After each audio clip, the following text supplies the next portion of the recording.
setiap yang bernyawa pasti akan mati.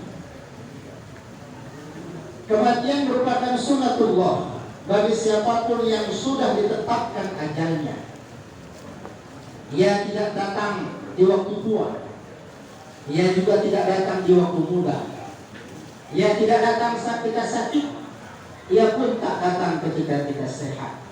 Tapi datangnya kematian merupakan ketentuan dari Allah yang kita kenal dengan ayat. Idza jaa ajaluhum la yastakhiruna sa'atan wa la yastaqdimun. Dan jika ajal sudah datang, ajal sudah tiba, ia tidak bisa dimajukan sedikit pun dan tidak bisa dimundurkan sedikit pun. Kematian memisahkan para penguasa dari kekuasaannya. Ada berapa banyak orang-orang hebat, para raja-raja besar yang menyejarah, yang pernah berjalan di atas permukaan bumi ini. Sebagian dari mereka memberikan kezaliman, durhaka kepada Allah, dan sebagian yang lain memberikan keadilan, kemuliaan, kesejahteraan bagi rakyatnya. Semua mereka telah wafat dengan datangnya kematian. Kematian memisahkan seorang istri dari suaminya, seorang suami dari istrinya, menjadikan para wanita janda dan anak-anak menjadi yatim dan piatu. Kematian memisahkan orang-orang kaya yang sebagian mereka sombong dengan kekayaannya.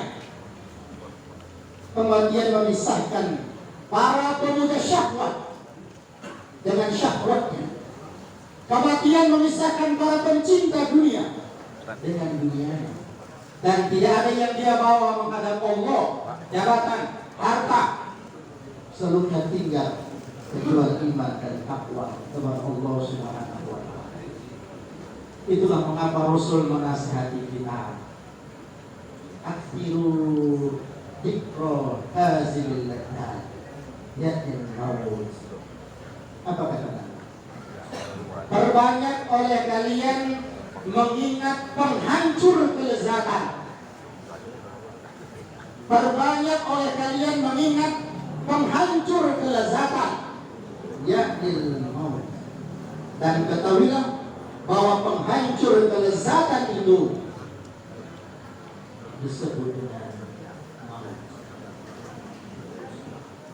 Ketika Abu Muti melihat rumahnya yang besar, mewah dan indah, kemudian tiba-tiba dia menangis dan berkata, ya Rabb, ya Allah, jika bukan karena sebab kematian dan jika bukan karena sebab aku nanti pasti akan masuk ke dalam kubur yang sempit, aku pasti sudah bersenang-senang dengan rumahku yang besar ini.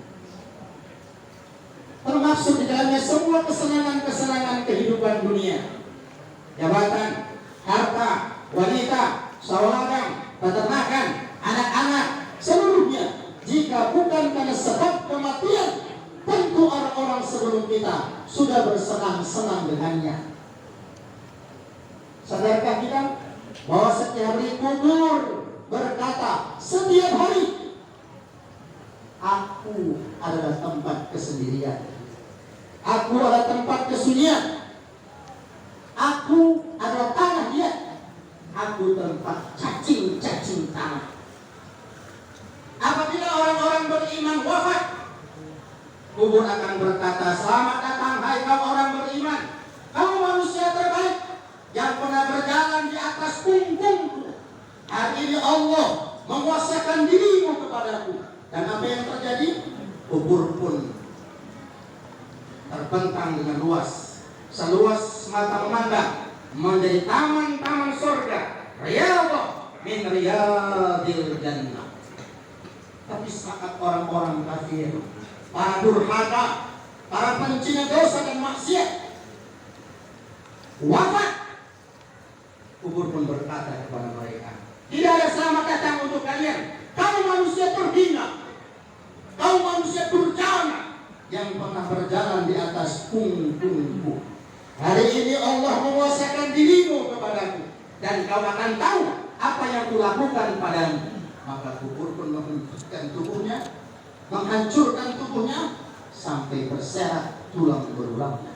Bahkan Rasul pernah mengatakan sembari memasukkan jari-jarinya, Allah memasakkan pada kubur 70 ekor ular, yang jika satu ular saja meniupkan bisanya ke dunia, maka dunia akan hangus dan tidak akan pernah tumbuh-tumbuhan untuk selama-lamanya. Jamaah, orang-orang tua kami yang dimuliakan Allah Subhanahu wa ta'ala,